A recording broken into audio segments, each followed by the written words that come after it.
ایک علاقے میں ایک حکیم صاحب رہتے تھے اور اس حکیم صاحب کا انداز یہ ہوتا تھا کہ جیسے ہی وہ اپنے دواخانہ جانے لگتے تو اپنی بیوی سے کہتے کہ آج کے دن تمہیں جو جو چیزیں درکار ہیں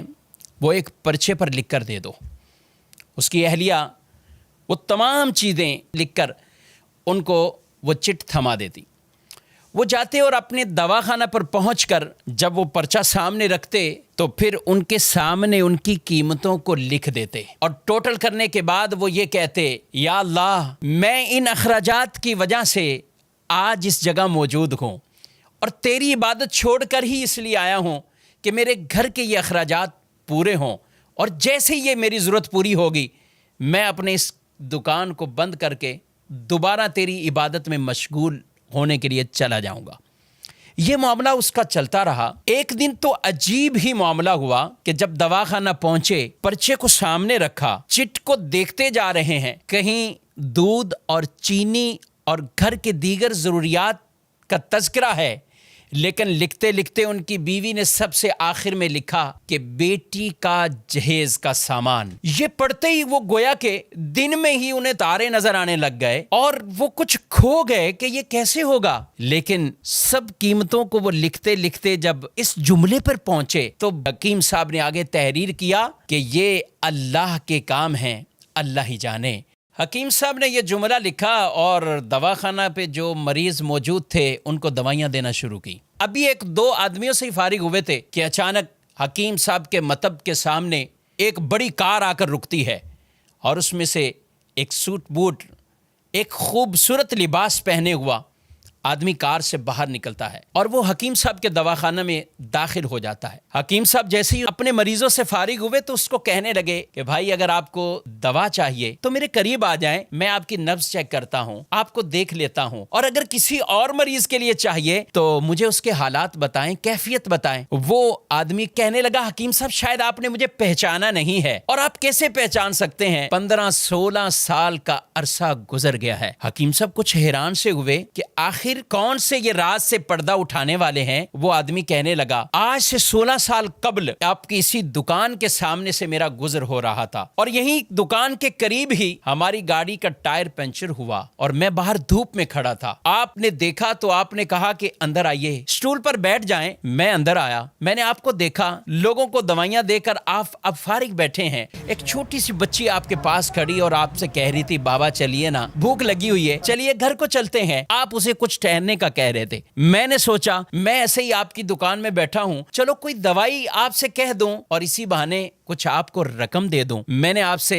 کہا کہ حکیم صاحب ہماری شادی کو 6 سال ہو چکے ہیں، ہم 6 سال کے اندر ابھی تک اولاد کی نعمت سے محروم ہیں، بہت سی ادویات کا ہم نے استعمال کیا ہے، لیکن اب کچھ مایوسی سی ہو رہی ہے۔ آپ میری طرف متوجہ ہوئے اور آپ نے کہا، بھائی اللہ کی رحمت سے نا امید نہیں ہونا چاہیے، اور دیکھو یہ دوائیاں جو کچھ بھی ہے جب اللہ چاہتا ہے تو ہی شفا ملتی ہے، جب اللہ کا حکم ہوتا ہے تو ہی ان دوائیوں کے اندر وہ اثر آتا ہے۔ آپ یہ باتیں بھی کرتے جا رہے تھے اور کچھ دوائیوں کی پڑیاں بھی آپ باندھتے جا رہے تھے۔ آپ کی گفتگو ختم ہوئی تو آپ نے مجھے 2 طرح کی دوائیاں میرے کھانے کے لیے، گھر والوں کے لیے دوائی دی، اور یہ دیتے ہوئے دعا بھی دی کہ اللہ نے چاہا تو اس میں اثر ہوگا اور آپ کو اللہ اولاد کی نعمت سے نوازے گا۔ میں نے کچھ پیسے نکالے، آپ سے پیسے پوچھے اور آپ کی طرف بڑھانے لگا تو آپ نے ایک جملہ کہا کہ نا پیسے نہیں، آج کا کھاتا کلیئر ہو چکا ہے، آج کھاتا بند ہو چکا ہے۔ میں کو سمجھا نہیں۔ قریب ہی بیٹھے ایک آدمی نے کہا، حکیم صاحب کی مراد یہ ہے کہ حکیم صاحب جب گھر سے آتے ہیں تو آتے ہی سامنے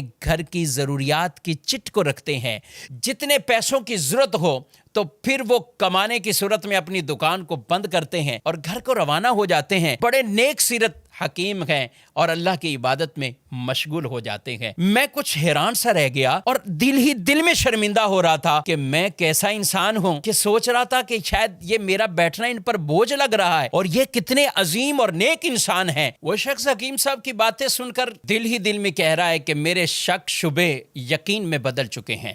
اور اس دوائی میں ضرور ہمارے لیے کوئی اثر ہوگا اور اللہ پاک اپنی رحمت سے ہمیں اولاد بھی دے گا۔ گھر جاتے ہی اپنی اہلیہ سے، بیوی سے وہ آدمی پوری کہانی کو بیان کرتا ہے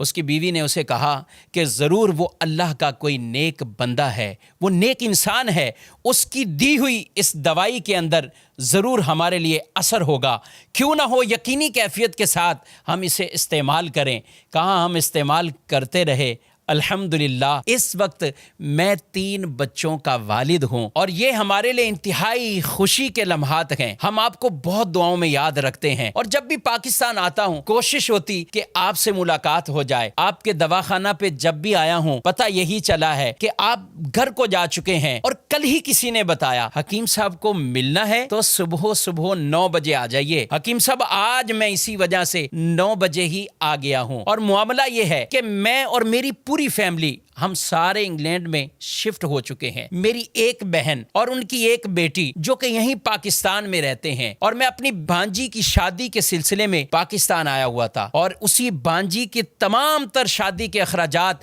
میں نے اپنے ذمہ راضی خوشی لیے تھے، اور میں اسی کی خریداری میں مصروف تھا۔ معاملہ کچھ یوں ہوا ہے کہ میں اپنی بھانجی کے ساتھ لاہور میں کبھی پاکستان کے دوسرے شہروں میں جا رہا تھا، سب جہیز کا سامان سب تیاری ہو چکی ہے، لیکن اسی دوران میری بھانجی کو بہت تیز بخار تھا، اور وہی بخار میری بھانجی کی موت کا سبب بنا ہے۔ میں اور میری بیوی جب آپس میں بیٹھے سامان خرید چکے ہیں، سب کچھ کر لیا ہے، اب اس سامان کا کیا کیا جائے، تو فوراً آپ کی طرف ہمارا خیال گیا کہ جب 16 سال پہلے ہم آپ کے مطب میں آئے تھے تو ایک چھوٹی سی بچی وہ آپ کے پاس کھڑی کہہ رہی تھی بابا جان گھر چلو مجھے بھوک لگی ہے۔ تو میری بیوی نے مجھ سے کہا کیوں نہ ہو کہ ہم حکیم صاحب کا شکریہ اس انداز سے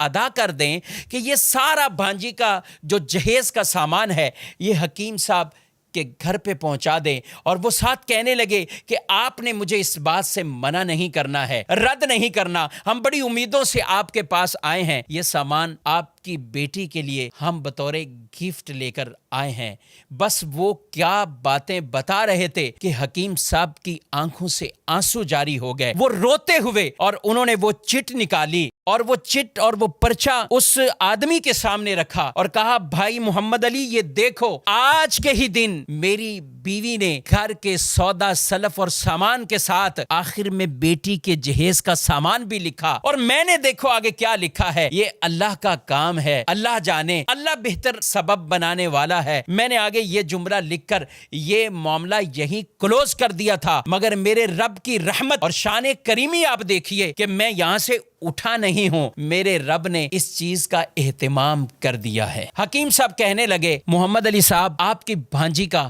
صدمہ وہ ضرور ہے، مگر میں تو رب کی شان اور رب کی قدرت پر حیران ہوں کہ آج میں گھر واپس خالی ہاتھ نہیں پلٹا۔ یہی کہتے ہیں کہ جس کا اللہ پر بھروسہ